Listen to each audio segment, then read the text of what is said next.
हैं जो गिरफ्तारी की भी विटनेस हैं, सीजर विटनेस भी हैं, वो हॉस्टाइल हो चुके हैं। Manoj Kumar Dahiya, PW1। There is no eyewitness. No sir. TD है लॉर्डशिप, डाइंग डिक्लेरेशन है, पढ़ी। सर डाइंग डिक्लेरेशन के सपोर्ट में मैं ये कहना चाहता हूँ कि sir before reading dying declaration मैं सेक्शन 173 का para number 16 brief of the fact बताना चाहता हूँ।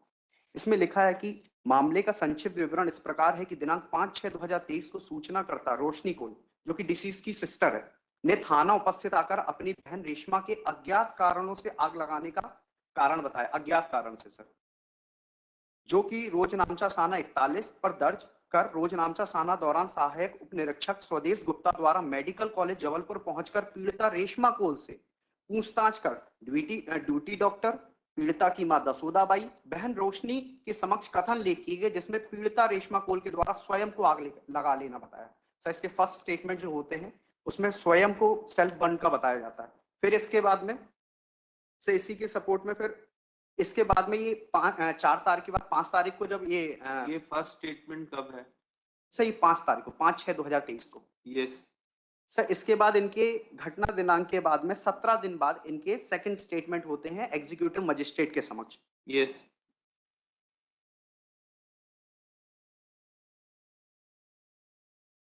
सर इसमें इनने कहा है, इनने स्पेसिफिक किसी का नेम भी नहीं लिया है। इसमें लिखा है कि यह कैसे हुआ, सतीश गोटिया के साथ पटरा में निवास करती हूँ, सतीश के परिवार वालों ने मुझे जलाया है। घटना के समय पति मौजूद था। घटना के समय सतीश की मम्मी बुआ पापा मौजूद थे। घटना किस समय की है, जगह दी तो घटना पटरा की है, 10 बजे की है, लेकिन दिनांक याद नहीं। आपको कुछ और कहना है, सतीश और उसके परिवार वालों ने ऐसा किया। सर इसके बाद में कब की घटना है, कब का है डाइंग डिक्लेरेशन? सर ये डाइंग डिक्लेरेशन है सर 28 तारीख का, 28/6। 28/6। Yes sir. इसके पहले सर एक बार ये डिस्चार्ज हो जाती है 11/7 को, हॉस्पिटल से डिस्चार्ज हो जाती है। ये तो 28/6 का डाइंग डिक्लेरेशन। Yes sir. 28/6 का फिर लॉर्डशिप 161 29/6 का भी लॉर्डशिप। सर इसके बाद इसमें सबसे 29/6 का डिटेल है लॉर्डशिप, उसका कहना मैं पढ़ देता हूँ। हाँ पढ़ी।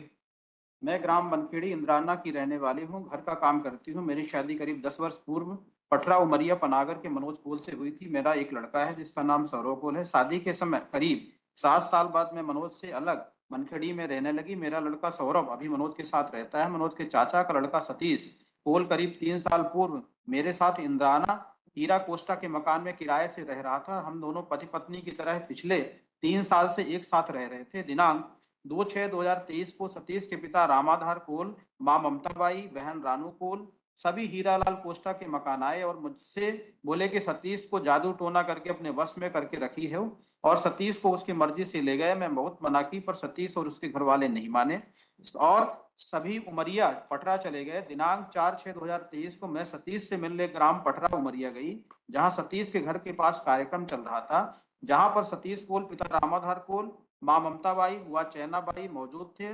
जो रात करीब 9 बजे की बात है, सतीश मेरे पास आया, मुझे बात करने के लिए प्रीतम कुमार की खेत के पास ले गया।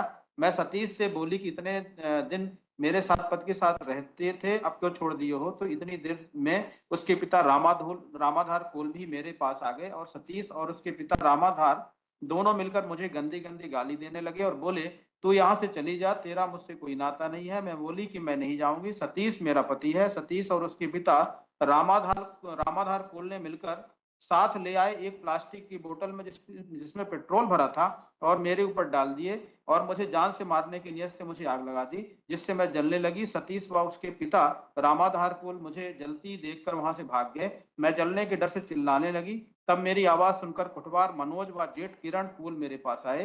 किरण कोल ने मुझे आग से बचाते हुए साड़ी से ढका और एम्बुलेंस में अस्पताल ले गए, जहां मेरा इलाज मेडिकल अस्पताल में हुआ। करीब 7 दिन इलाज के बाद मेरी छुट्टी हो गई। फिर 27/6/2023 को फिर से दर्द होने पर मेडिकल अस्पताल में भर्ती हुई, जहां पर तहसीलदार मैडम आई थी, जिनको मैंने बयान दिया था। दिनांक 28/6/2023 को मेडिकल से छुट्टी होने पर बनखेड़ी आ गई। जब पहली बार मैं भर्ती हुई थी तब पनागर थाने की पुलिस मेरे बयान ली थी, जिन्हें मैंने बताया था। मैंने गुस्से में आकर स्वयं आग लगा दी थी। मैंने ऐसा इसलिए कहा था कि मुझे लगा सतीश और उसके पिता अपनी गलती मानकर मुझे सतीश के साथ रहने देंगे, लेकिन सतीश या उसके घर वाले एक भी बार देखने नहीं आए। जब मैंने तहसीलदार मैडम को बयान दिए थे और अपनी माँ और बहन रोशनी कोल को भी पूरी घटना बताई थी। कथन पढ़कर सुनाया या मेरे बताने से? Twice she has not stated anything. Third time she has made allegations. ये पहले ये था कि ये लोग रख लेंगे, इस कारण से उसने पहले डिस्पोज नहीं। Applicant has filed second application. Police station offences. Counsel appearing for applicant submitted that applicant has falsely been implicated in the case. Deceased has given two dying declarations in which she has not named applicant has not named applicant. Later on, in 161 statement recorded on 29/6/23, applicant was named. Full stop. It is submitted that in these circumstances, applicant be released on bail. Government advocate opposed and submitted that in third statement, which is recorded by police, it has categorically been stated that applicant, along with his son, has poured oil on her and burnt her. Full stop. Heard the counsel for the parties in statement which has been given to executive magistrate. No allegations has been made against the applicant. तहसीलदार के सामने तो नहीं है ना DD में? उनके सामने specific नहीं है। बयान No allegations has been made. बयान में तो यही आ गया। 161 ही में उसमें आया था। 161 में बयान में तहसीलदार के सामने पहले दिया था। उसमें नहीं आया है। नहीं sir. In statement given to police, allegations are made against the applicant.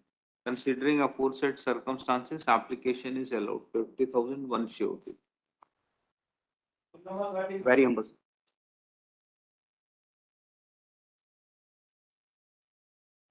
It is a repeat petition for bail. Lordship, Honorable Court has already granted the liberty in page number